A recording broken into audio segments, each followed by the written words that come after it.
31st annual Can-Am Sled Dog Race in Fort Kent is canceled. They're worried about safety for mushers and their dogs. This is a big one. The 250-mile race is the only long-distance qualifying Iditarod race on the East Coast.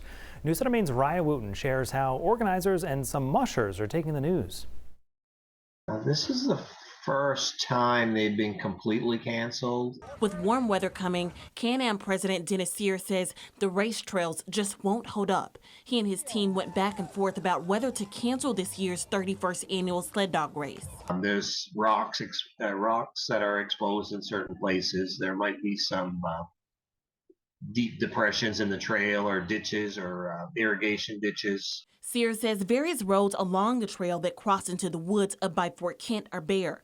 From a bird's eye view, you can see fully exposed pavement, but other parts of the trail fully covered. I literally pulled over on the side of the road and just sat there and stared at the steering wheel for 5 minutes because there's been 6 months and 1,600 miles of training, in this season in preparation just for this single race. Mushers like Jonathan Hayes say they understand why organizers called off the race. And these really high-end performance dogs, they move very quick, and inconsistencies in the trail can cause injuries to them. But some still feel confident in their ability to successfully run the route. I mean, in the fall, everyone's training on dry ground.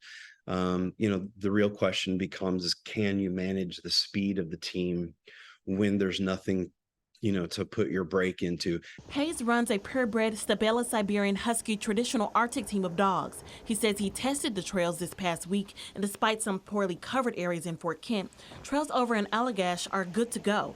Hayes is organizing a 42-mile run in Allagash this weekend to ensure that not all hope is lost. And we just want to get out and enjoy our dogs in creation and do what we've been training to do. Raya Wooten, News Center, Maine. As Ryan mentioned, if you're training, you still want to get out, there is that race on Saturday in Allagash. Keep your eye out.